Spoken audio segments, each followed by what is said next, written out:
Okay, everyone. Good afternoon and welcome to our WIVEC webinar, The Faith Response to Extremism, the extremism that we see growing both in our state and in our country.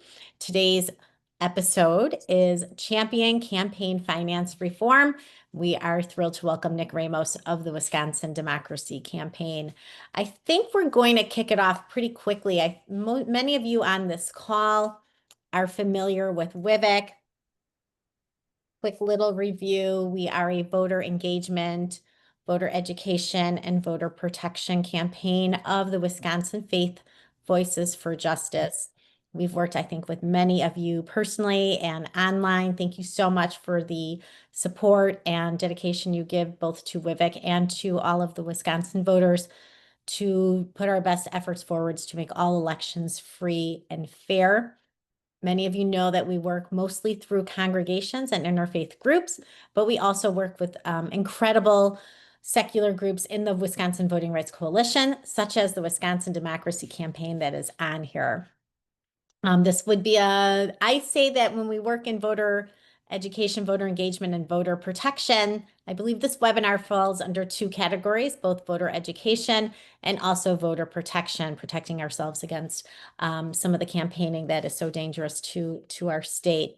We do lots of great work, and you can hear about all of the great work we do in our WIVEC newsletter. I'll be popping that link into the chat as we conclude today's webinar with some of our calls to action.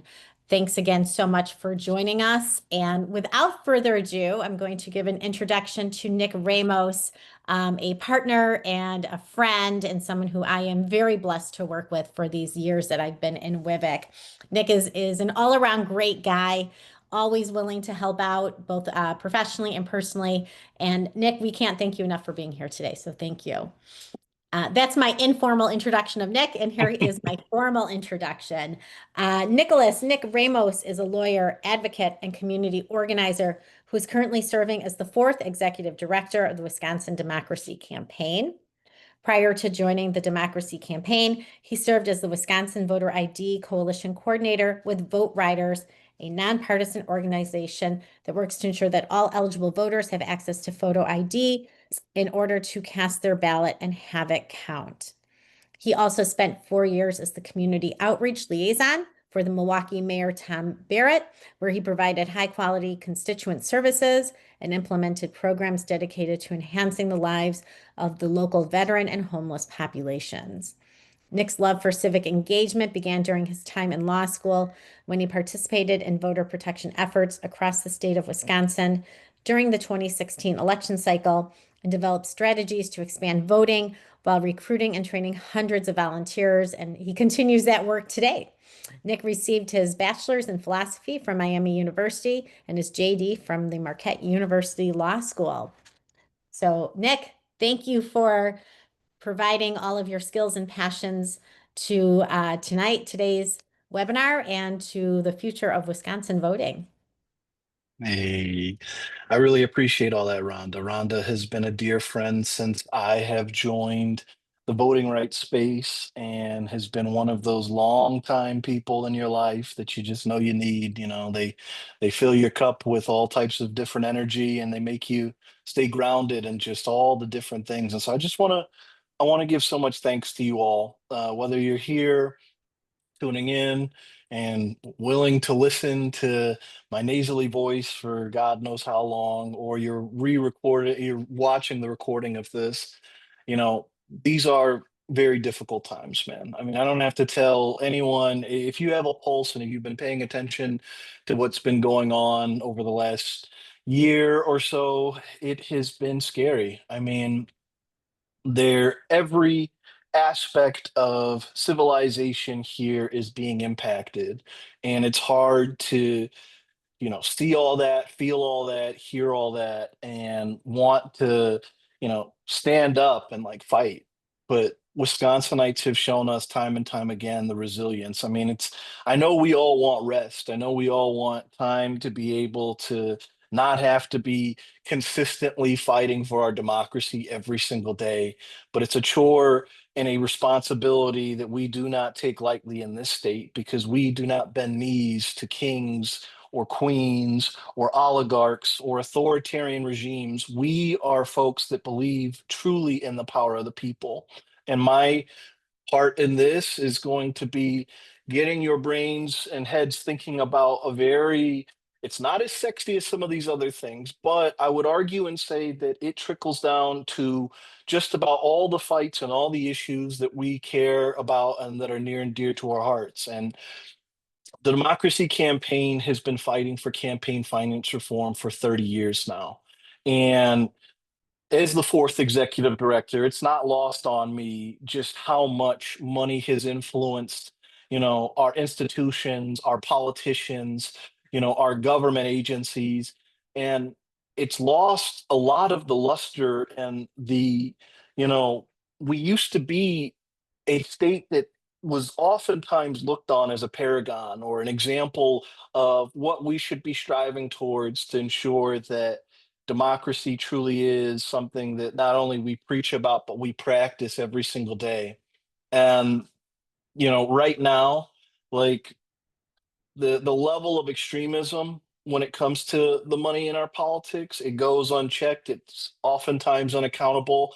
There is so much hidden money. I mean, how many people have heard about dark money in their lifetime? I mean, give me a thumbs up or a nod. Yeah, like I'm seeing people and you've heard dark money, and I'm going to spend some time unpacking that a bit. But like I want us to first just talk a little bit about the history, talk a little bit about just some of the gutting of our campaign finance laws that have created really a difficult time for money that gets flushed into this state, talk about the impact, talk about some reform opportunities, and then give you guys something that you can actually build towards and think about when you're out here in these settings, in these types of rooms of engagement and persuasion to try and like continue sharing these messages and sharing these opportunities so that we can build the Wisconsin that actually works for us instead of the ultra wealthy. And so to kick us off, I mean, look, I said it before, Wisconsin was, at a time a national standard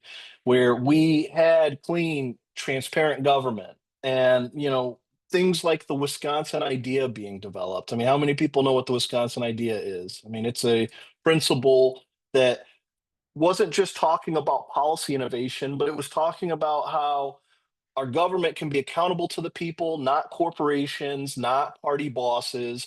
And for decades, Wisconsin had some of the strongest campaign finance laws in the country, talking about strict contribution limits, bans on corporation donations. And we actually had public financing for Supreme Court races, although it lived very shortly. And my thing is that when we get to experience being a laboratory of democracy, it gives me hope that we can get back to that and that we're not going to just be this petri dish of dark money that just floods our races every year.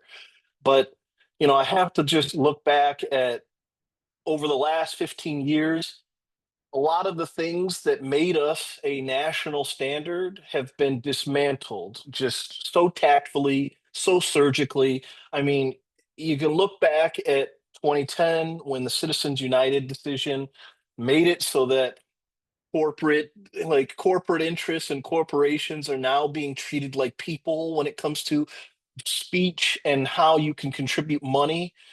And Wisconsin, I mean, we felt the impacts of that higher and more like fervently than other states. I mean, look at the Supreme Court races that we've had to experience over the last couple of years.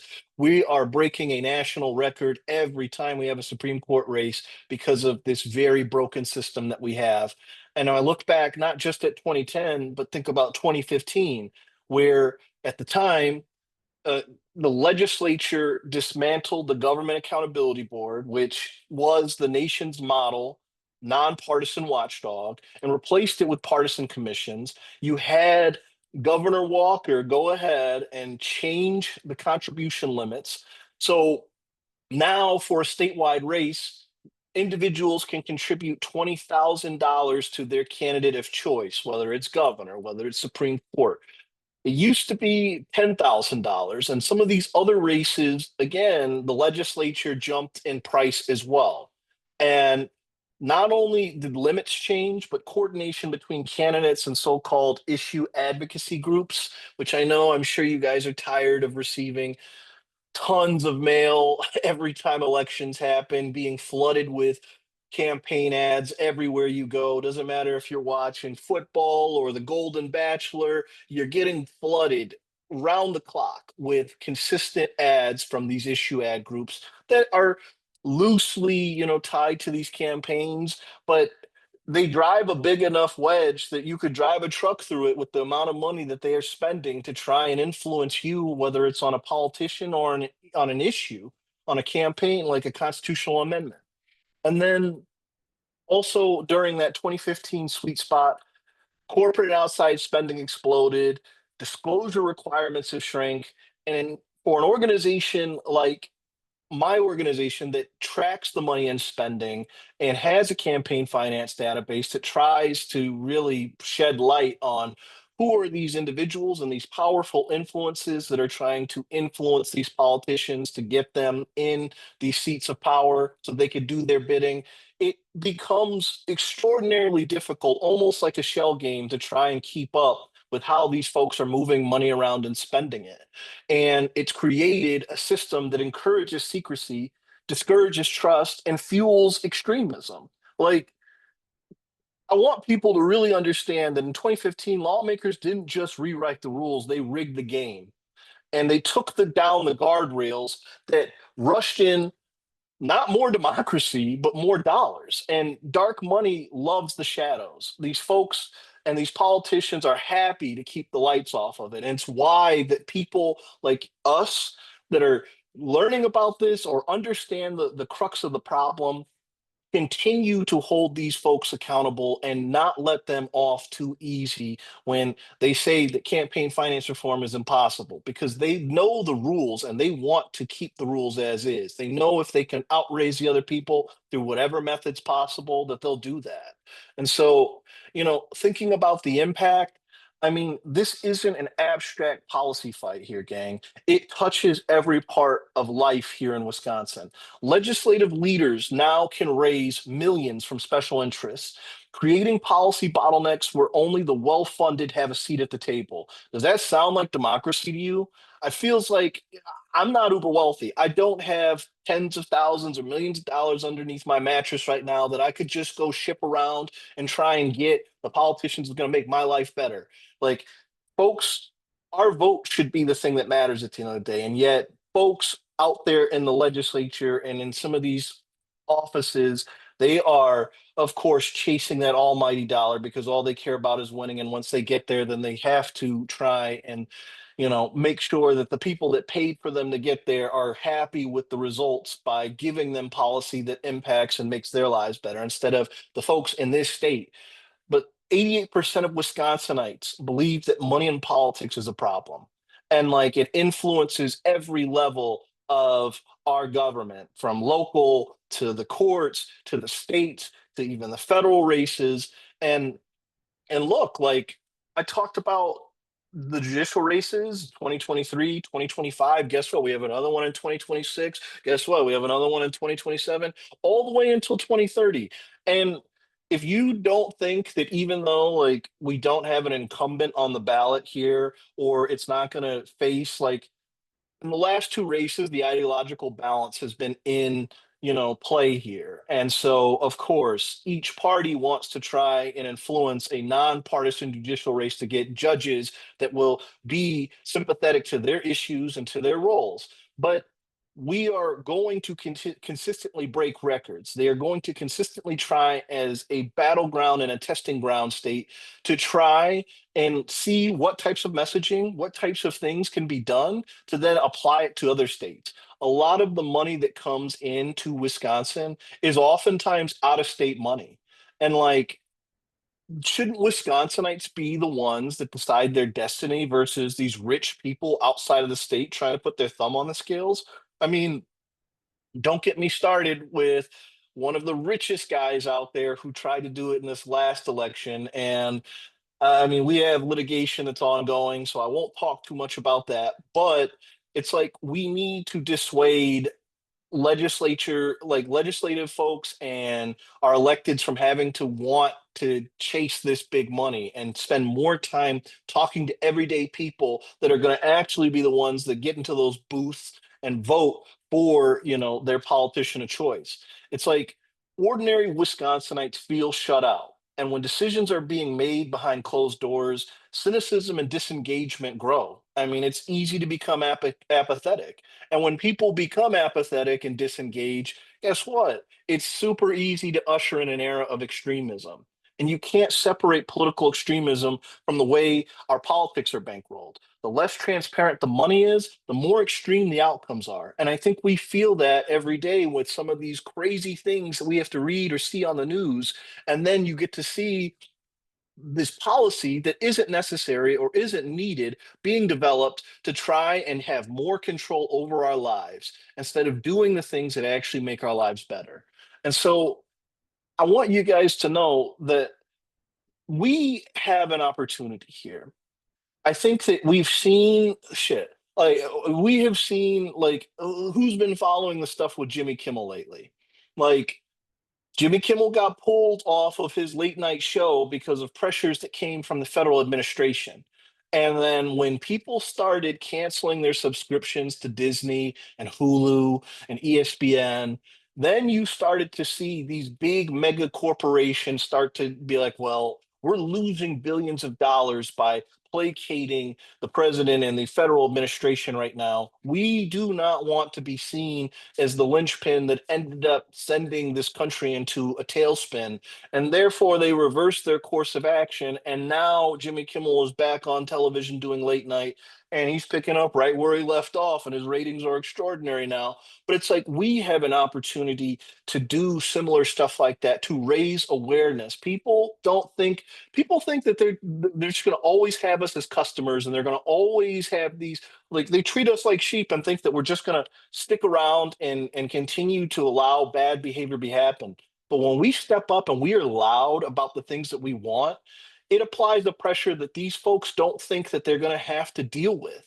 Wisconsin can restore strong disclosure laws that voters can then know who is funding campaigns. We can limit the ability of parties and committees to funnel unlimited money into races by closing the coordination loopholes that have been created by previous administrations. We can limit the ability of parties and committees to not only have that kind of influence, but to make it so that there is a scenario that, like I said earlier, politicians don't feel the lust to go chase it by creating systems like public financing and starting back with judicial races, creating it so that folks have a threshold where they need to speak to X amount of voters in Wisconsin, collect a voucher from them.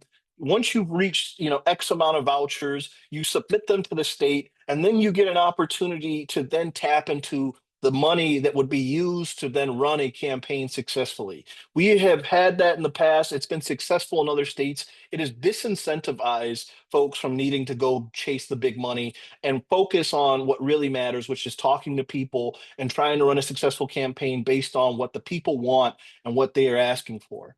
And then we can talk about things like pushing for constitutional amendments that establish that money is not speech and corporations are not people. I mean, how hard is that to get jiggy with? Like, I don't think McDonald's deserves to be able to get the same kind of rights when it comes to contributing to campaigns that you and I get. And yet, right now, the way the system is, they get treated and they get First Amendment protections to be able to donate and contribute their money however they see fit. But do you think they're going to do it in the best interest of any of us? Hell no. They have got their sights on more organization, more McDonald's being popped up across the country and across the state. They do not care about you and I. They care about their bottom line, and that ain't right.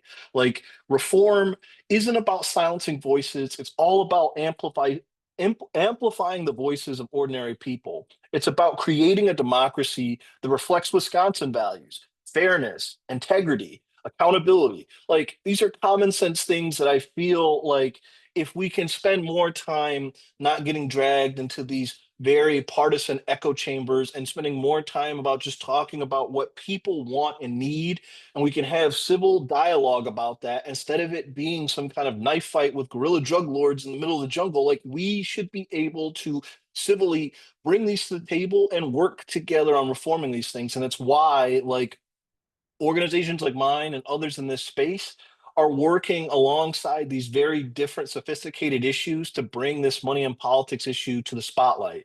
When you think about redistricting, when you think about ballot drop boxes, when you think about some of the regulations that cut some of the very essential things that we want in this state, money is always in the background pulling the strings on these puppets. And like, we need to let these puppets know that we are paying attention, and we are not just sitting here just allowing them to, with iron sway, do whatever the hell they want. That, like, if we consistently bring the ruckus to them, they will not continue this, because they will then realize that they could be voted out as easy as they got voted in. And so, just to I want to, we have a smaller group here in attendance, so I want to give you guys a chance to be able to share some thoughts and stuff. But this is what I'm going to say. Like, extremism doesn't grow in healthy soil, guys. It grows where people feel powerless, where they believe voices don't matter, where they see government captured by big money interests and special interests. Campaign finance reform is not a side issue, it is a root issue. And if we want to fight extremism and build a democracy that works for us, for all of us, then we have to take on the corrosive role of money in politics. Like, Wisconsin once used to be a nation in clean government, once led the nation in clean government, and we can do it again if we have the courage to demand it.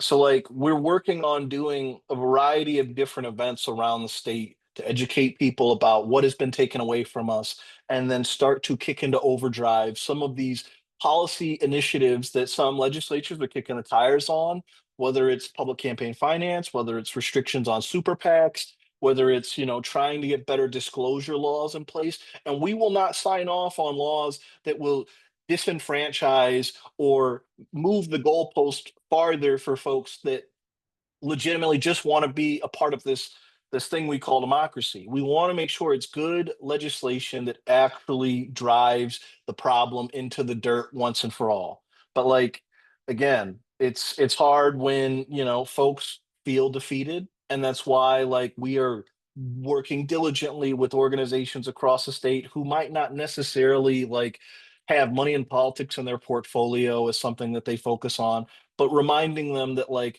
you have entities like Quick Trip who spend tens of thousands of dollars to influence lawmakers to get more of those electric, charging stations, and have a monopoly on that, showing people the environmental impact that that has, showing people, again, all these interconnected dots. And I think if we can do that effectively and show people that, it ain't just clean lobbying, and it ain't just, there's a lot of pay to play and a lot of nefarious things that happen. And if we are serious about calling them out and bringing the grassroots army to make sure that they are going to be watched and held accountable, that they will bend to our will if we are consistent enough. But every day is a new challenge, and I just want you guys to know that being in these rooms, it means something, whether it's 6 people, 100 people, 1,000 people. When people see that folks are organizing, that is probably the most terrifying thing, because they think that, we can divide people as much as we possibly can so that there isn't some kind of unified voice to try and, like, talk down or try and push back against bad policy. But when they see these rallies, these No Kings rallies, these events where we are showing up in tens of thousands, I mean, they have to pay attention to that, because we outnumber all of them. And, like, they can say they have all the best resources and tools, but if we are unified, we can do anything, gang. So I've talked for a while, and I want people to just, whatever is on your mind, because it's a very weird and tricky time in this country. Like, if you want more information about any of the things I've talked about, or you have questions about something, I want to open it up.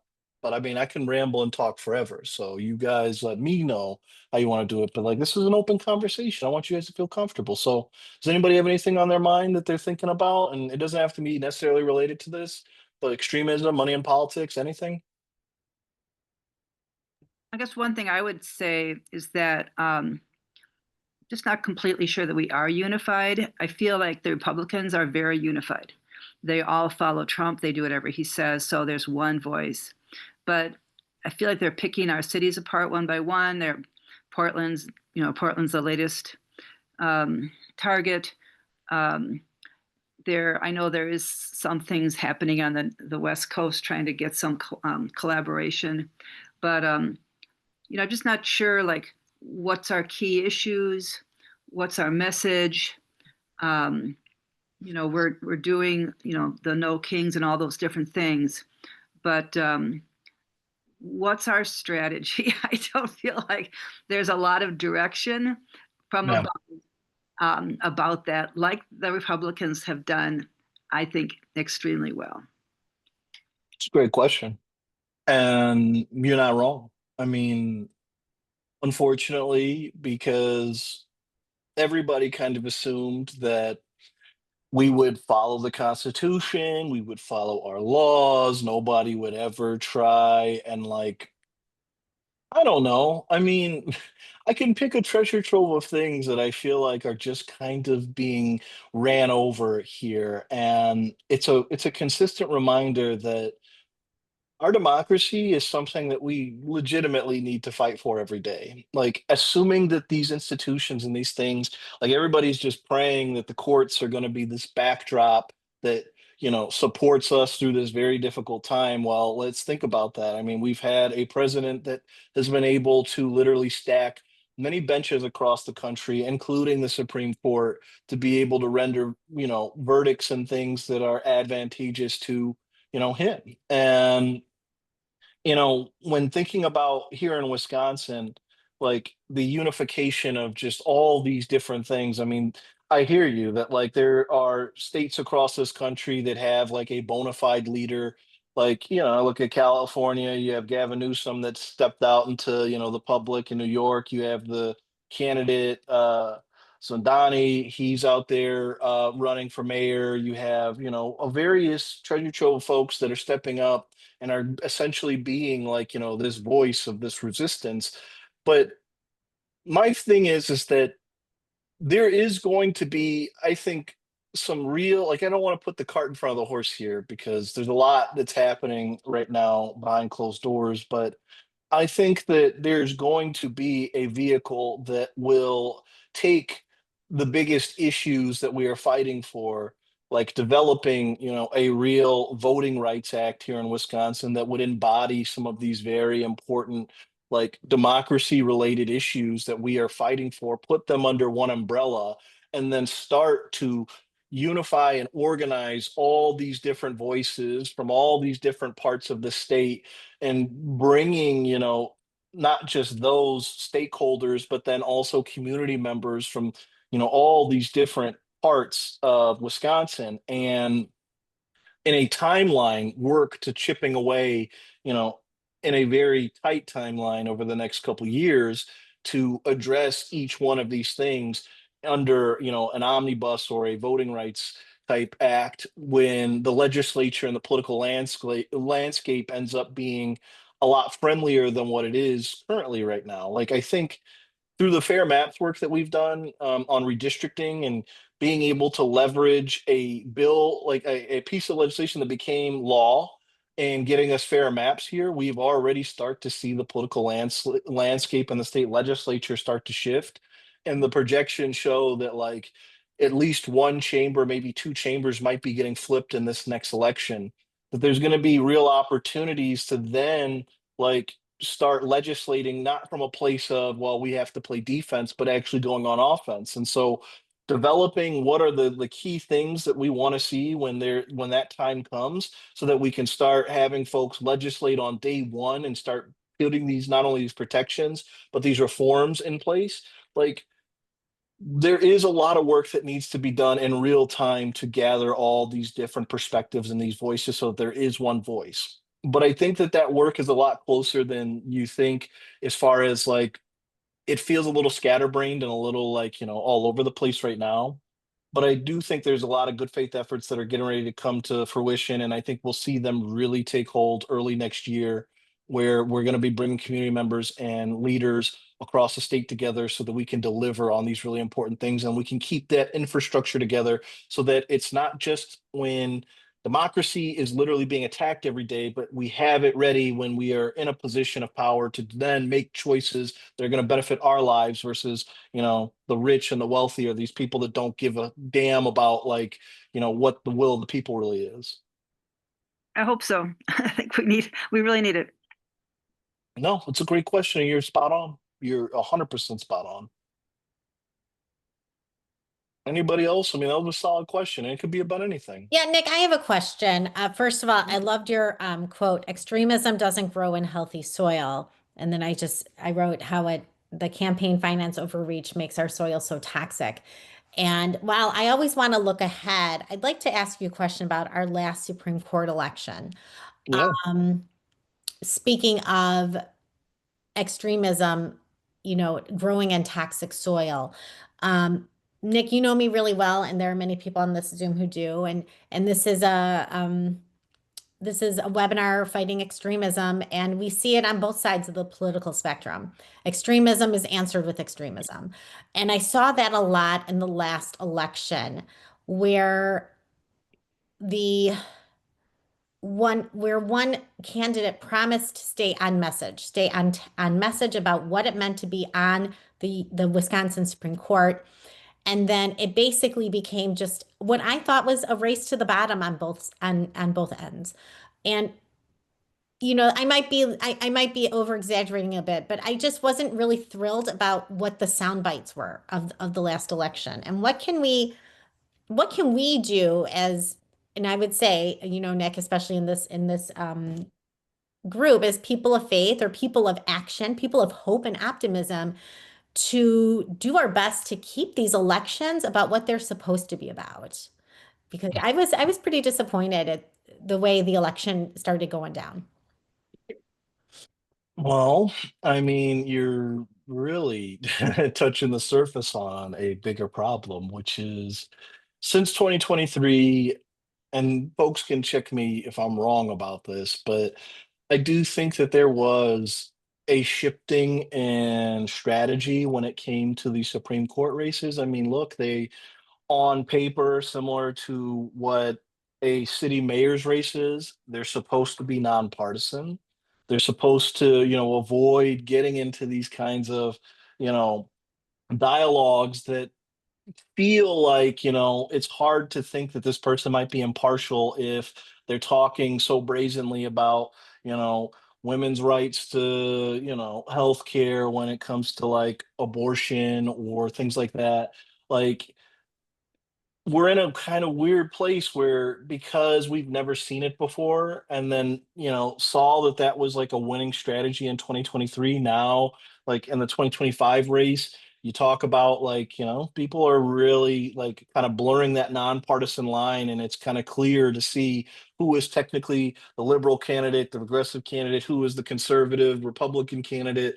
And like, for people that want to see judges that just do judge things, be fair, be impartial, be able to read the rule of the law and the facts and be able to apply that without trying to put their values or their, certain kinds of like partisan twists on that, and then you add the money, and then sometimes like some of these parties are in court in front of these judges who get on the bench, and then there's no strong recusal rules because they get to choose whether or not they are, compromised and have a conflict of interest. It's like, I think that everyday people can do a lot when it comes to one, focusing on like, and there's been attempts, but and I know the League of Women Voters has been trying to champion this, but have been, dealt with a lot of resistance. Getting actual recusal laws on the books that then make it so that judges have a certain set of standards, and if you meet that standard, you got to leave the case. But before that, getting to that point, like, when we're seeing these politicians do these forums, these debates, these town halls and stuff, showing up and asking the question and holding them accountable, and then even being able to take what their response is, and like we can channel that, amplify that, and like put real pressure on these candidates from speaking or like talking about certain things that feel inappropriate. Like, I just think that because no one's really holding them accountable. And like, you have to basically go to the ethics commission and file a complaint, which we have filed complaints before, like on Brad Schimmel when he had a mailer going out there that was saying that if you get me elected, I will then champion President Trump's agenda. You will get to preserve the president. And he had a picture of the president and all this stuff on there. You didn't even know Brad Schimmel was on this thing. And I'm like, this feels like coordination.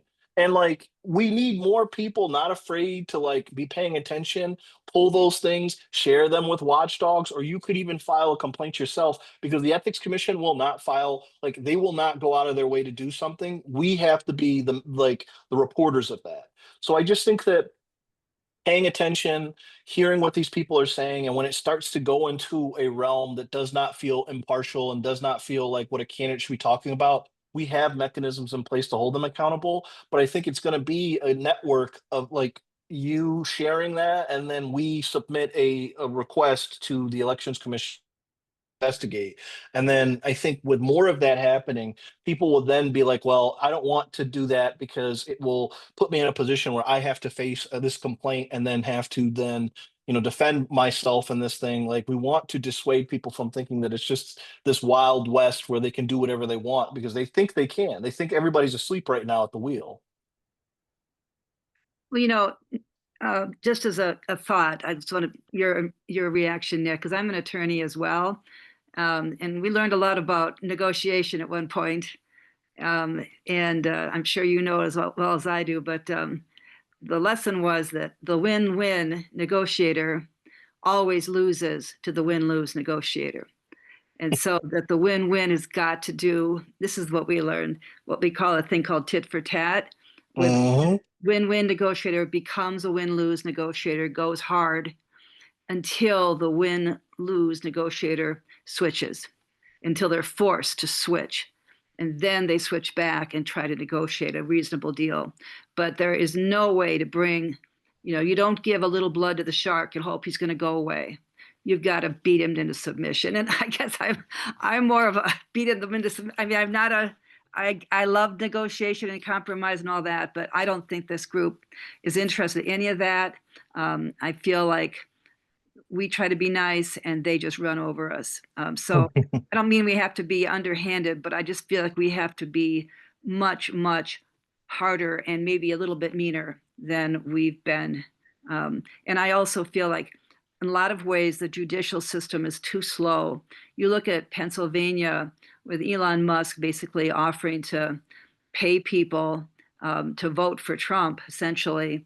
And it was so close to the election that there was no time for there to be a reaction. So I feel like we're always reacting. We've got to be out front.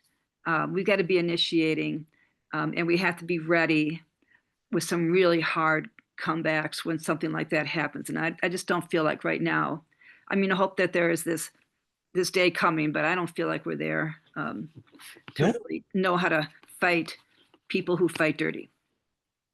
No, I mean, you're spot on. I mean, it's a muscle that has not been used because of, as you correctly stated, for the longest time we have been in a very reactionary posture versus a proactive posture. And one of the things that I've been thinking a lot about is wanting to create a leadership type program where folks are community members, again, are being invited into a space to learn about what are the tools and the trades that we can be developing together to start shifting the brain from being reactive to being proactive, starting to get people together discussing what are the issues that keep them up at night, what are the things that they're passionate about. We might not agree on everything, but we all agree that we want to be able to make some change happen. And then starting to harness that into a way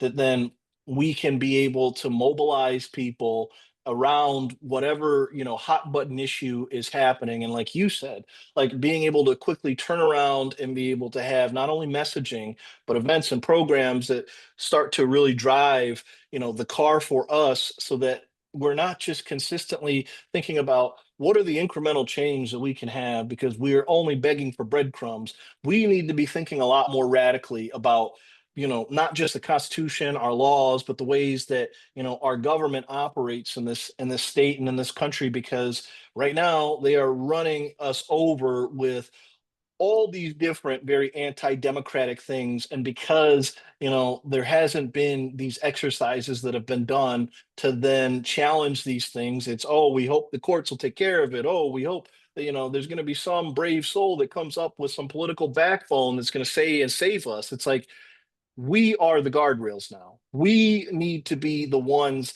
that are challenging these people, because they are terrified of what the Trump administration is going to do to them. And they would rather cowardly stay in place than try and challenge him for decency or for just fairness or for all these things. So it's like, working to get people into, gathering as many people as we can, having structure around, how we're going to build this machine, and then be ready to have somebody leading the grassroots army into these fights so that we can actually have some say and some power, instead of just trying to, I guess, hope that we're going to make it through this, or we're going to just be able to react our way through it. It's like, nah, we need to be on the offensive, making things happen. And so you're spot on, Kathleen. And I can just tell you that, like, it's not lost on me, and that, like, I think soon, especially if you stay in touch with this group and some of these other groups that are in this space,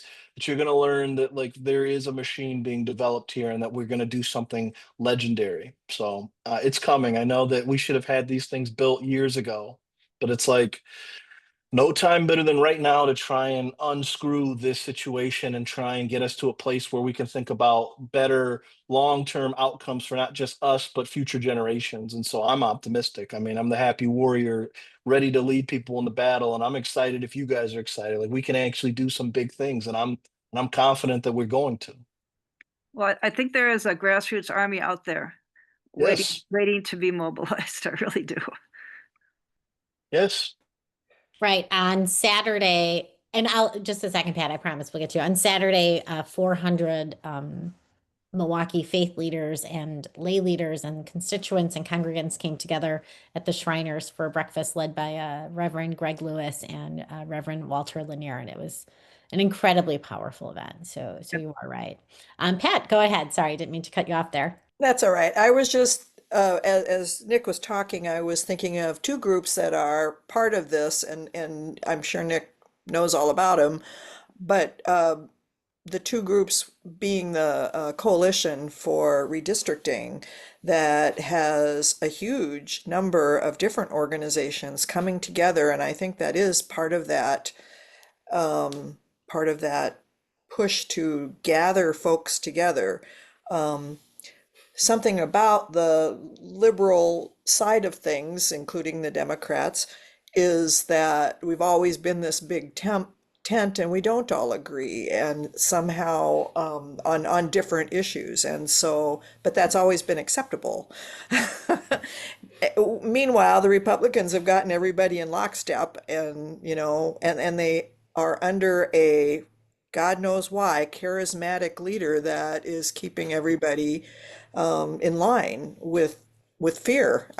The other group, though, the first group I said was the Coalition in our state, and the other group, both nationally and statewide, is Indivisible. I think they are pulling together lots of people and trying to do exactly what Nick is talking about, doing lots of educational things with helping people understand how to use their democracy and how to be a part, even as an individual, a part of democracy. And those kinds of things are fomenting together and coming together. So whenever I am discouraged many days because it's everything all at once all the time, and you just get tired. But I keep remembering I've been very involved in the League of Women Voters up here in Door County, and it took 70 years for the women to finally get the right to vote, and the ones that started off never voted themselves. And so Right. when I look at that, I think, yeah, you just got to keep at it. That's what it's like you don't have a choice if you want to try to push for things better. So anyway, that's where my thoughts were going as Nick was talking. It's sharp though, Pat. And yes, I mean, the Fair Maps Coalition is most definitely near and dear to my heart since um, I have two staff members who work to keep, the coalition organized. I have Yuseli Flores and Nicole Gabriel. And, both of them have been traveling the state trying to get people to, rack their brains around the future. Like we didn't think that we'd be able to get this close to have this moment where we could actually have the grassroots army to leverage the lawmakers and show them that independent redistricting is something that is widely popular and will take the onus out of these politicians, whether it's Republicans, whether it's Democrats, from feeling like they can just gerrymander the state that they're in and not have any repercussions for it. I mean, gerrymandering is a disease that each party enjoys when they have the power. And like we want to make it as hard as possible for these individuals to basically draw these maps in ways that ensure they never get voted out and they get to be literally dictators that stick around for decades and nobody gets to hold them accountable because it's impossible to when the maps are drawn that way. And so my feelings are is that yes, I am so grateful for all the people, whether it's you're on this call or you haven't joined the Fair Maps fight, but like we've had some really big moments, some really big wins, and it's because people in here in Wisconsin gave a damn and wanted to show up. It's like while we might not necessarily always agree on like what what it means to make the pie, if we at least agree that there needs to be something that changes, we can work with that and we can really make and move mountains with that. And so that's a big coalition that we're tapping into across the voting rights space, and there's some other really big ones that it's going to be us taking faith leaders and union leaders and rural like farmers and people in these urban epicenters and all these different thought partners and bringing them under one roof and then starting to take these very big issues, put them under the umbrella and start attacking. And like we are very close, I promise. I don't mean to be so cryptic, but we are very close to being able to really highlight that type of like action and formation so that we can be thinking about a better future than the one that we have right now. So Nick, I want to just raise that's the Fair Maps is an interesting conundrum because here we know that the best thing is to have fair maps, but we also know that Trump is going to gerrymander the hell out of his states to try to steal the election next year. And so other states are responding by doing the same to counter. Yes. And so at some point, do you sit there and say, no, we believe in fair maps, while we all go down in flames? Or do we fight back with fire? And that's the question I Oh, have to answer. and it's funny because there's been some big wigs who have asked me the same question. And it is very easy to want to go get the whomping stick and start doing like you've seen mid-decade redistricting happening in places like California, Texas. They're trying in Indiana. They're going to do it in some other states. Like this particular fight, I just want to argue and say that like the other states that are going to go do this, whatever, like they can try and fight fire with fire, but I don't think it's going to be as sunshine and rainbows as people think it's going to be. Because just like when Jimmy Kimmel was being taken off a late night, and you had some conservative voices come out and say, you know what? If you're for this, just think about when the shoe is on the other foot, what is going to happen. And I think a lot of people forget that like this political pendulum, we can have some real discussions about the future of elections and stuff, but like the political pendulum swings and it swings hard in either one direction. And when I see polling that tells me almost 90% of the country believes that independent redistricting is the path forward and not the partisan gerrymandering that these states are doing, it tells me that on this particular issue, fighting fire with fire might not necessarily be the winning formula. That trying to find a solution that actually is independent and nonpartisan and allowing voters to just do it, it feels like the better off ramp because you can then focus on, your messaging and your path to victory versus, trying to basically punch people in the face every time there's redistricting happening, and then they're going to find their way to turn the tide, and guess what, you didn't think it's going to be even worse. Like, I think we're safe from mid-decade redistricting in Wisconsin because, one, we had the big gerrymandering fight late 23 into 24 until we got to the governor's chambers and got the bill turned into law. And also, like, I don't think that this brand of Republicans in the legislature, I mean, like, some of them definitely placate to Trump, but there's a whole wing of them that are very, like, classic conservative ideology and not necessarily this kind of scorched earth Trumpism that we're seeing.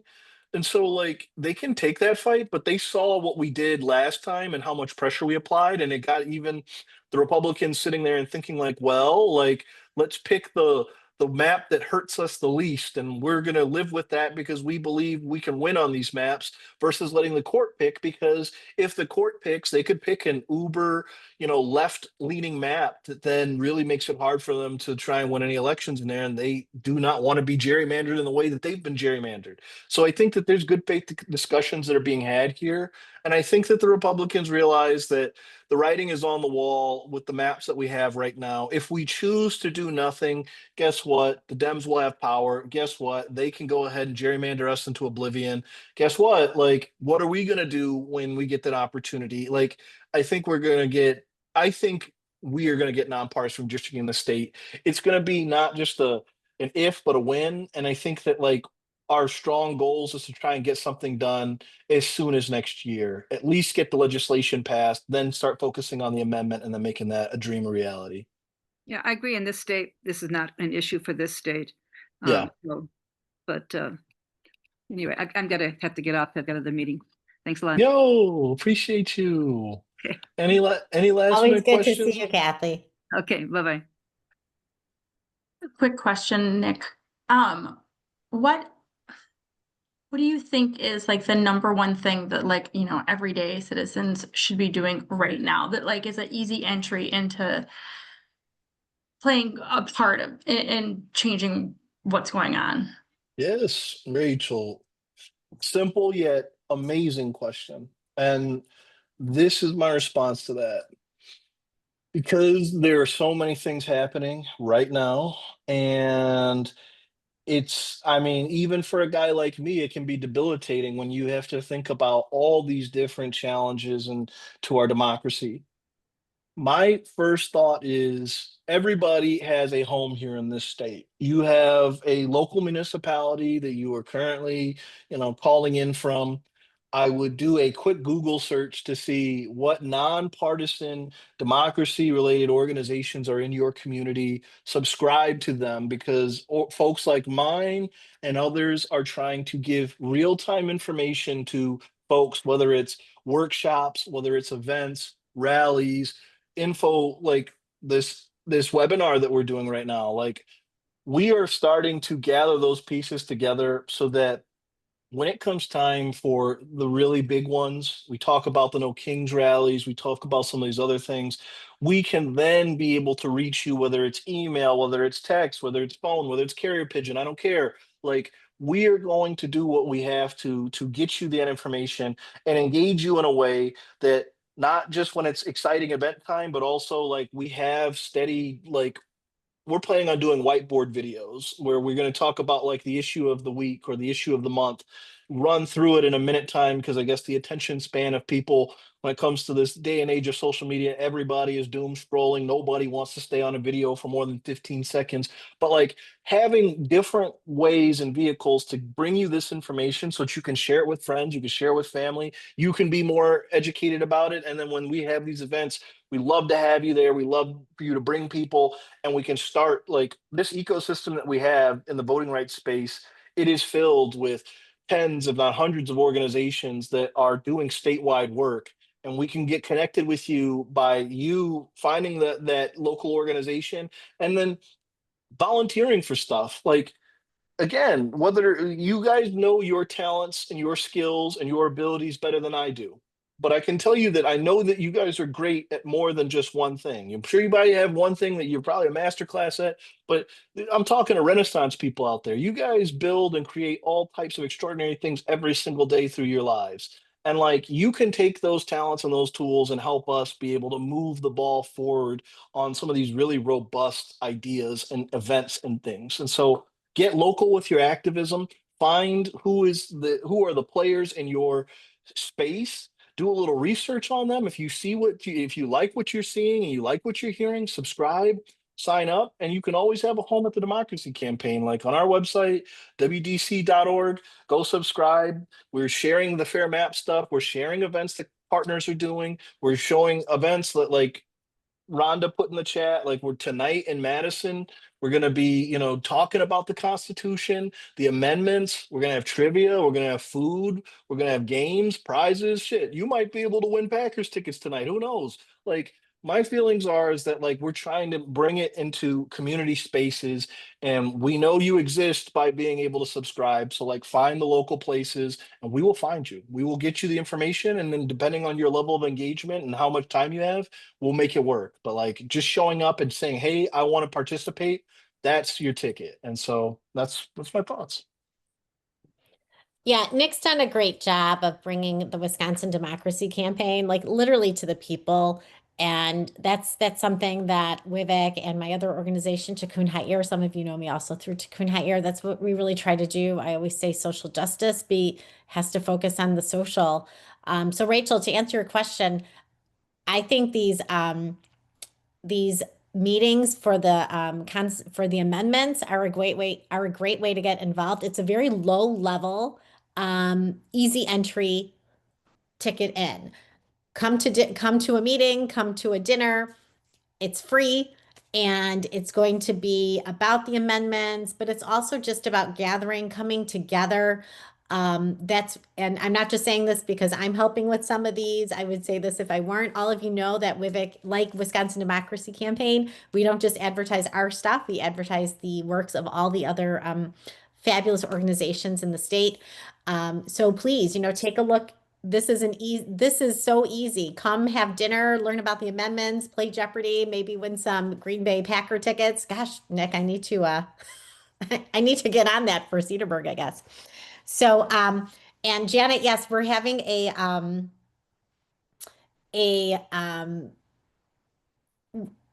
another amendment meeting in Green Bay on November 20th. So if that's in your neck of the woods, if not, reach out.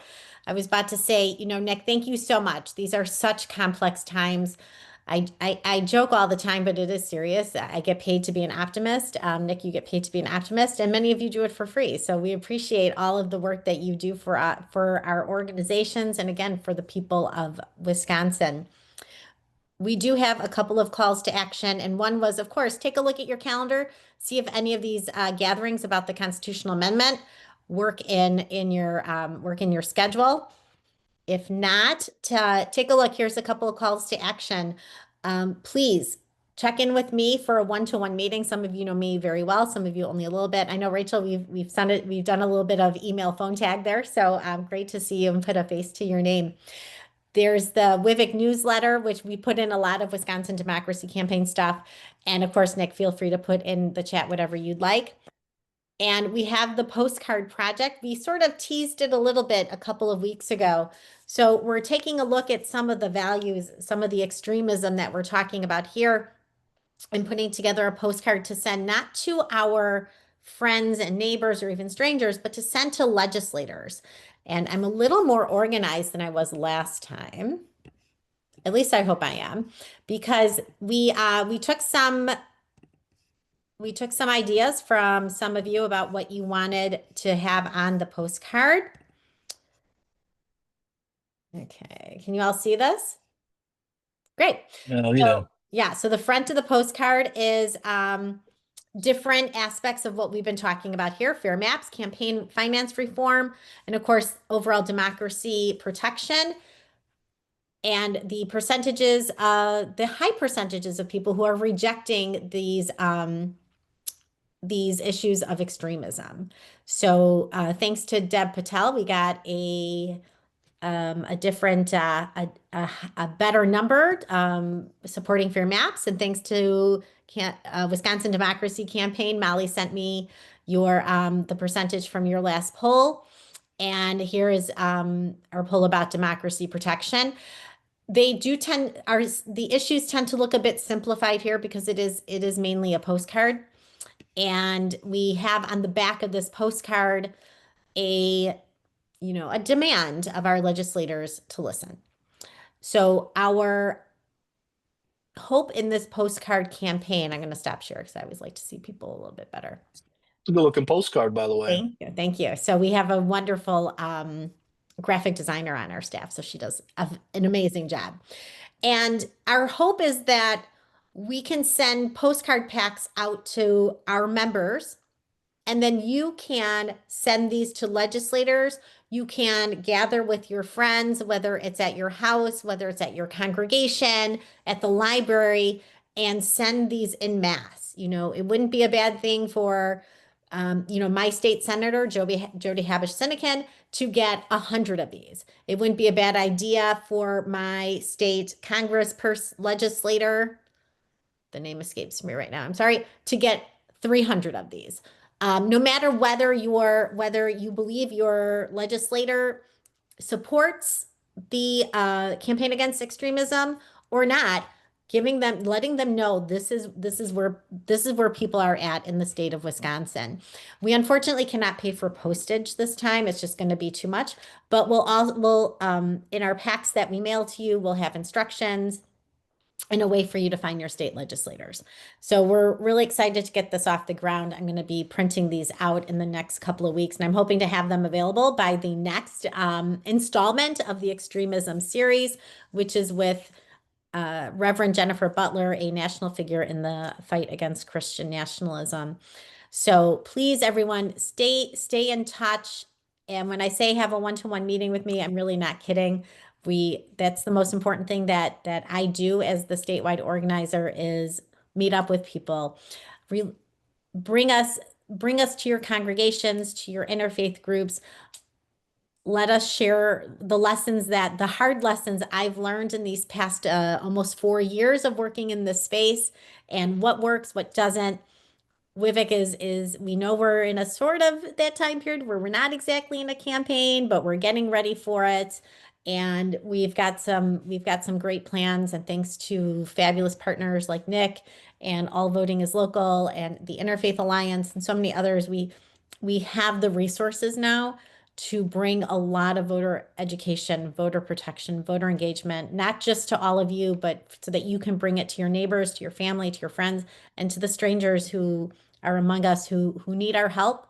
That is what WIVEC is out there to do, is to engage every voter. We are nonpartisan, so we want every voter to be educated, so they're making decisions that they think are best for them, for their family, and for their community. So on that note, I'm going to say thank you so much to everyone. Like I said, we hope to get these postcards ready to go by the next installment, which is 2 Mondays from today. It always is weird when we have a break in the month. It is Monday, October 13th, ironically, Columbus Day. So that'll be an interesting dichotomy, Columbus Day and Christian nationalism. Indigenous, yeah. So I used to be a Indigenous Spanish Peoples Day. speaker, so we used to call it Dia de la Raza, which was how they celebrated in Mexico. So any questions that you have for me, I can stay on for a couple of minutes. I know, Nick, we've got a big event. Nick, I'm going to be hitting the road with All Voting is Local at around 2:30, so I'll be in Madison soon. And thank you, everyone. It's a beautiful day. Please leave this with hope that we can climb this mountain of justice and together. And there's a lot of allies on our side. So please go forth today in this beautiful sunshine and feel the rays of hope. They're hard to find, but that's what we do here at WIVEC. So thanks so much. Nick, I'll see you later on today. I hope to hear from a lot of you for a one-to-one meeting. Some of you are not as familiar as others. And Pat, thanks for coming in from Door County. Thanks. One of our favorite spots, of course. All right. Cherries. Yeah. Take care. Thank you very much. Excellent. Thank you, everybody. Thanks, Nick. All right. Thanks so much, Pat.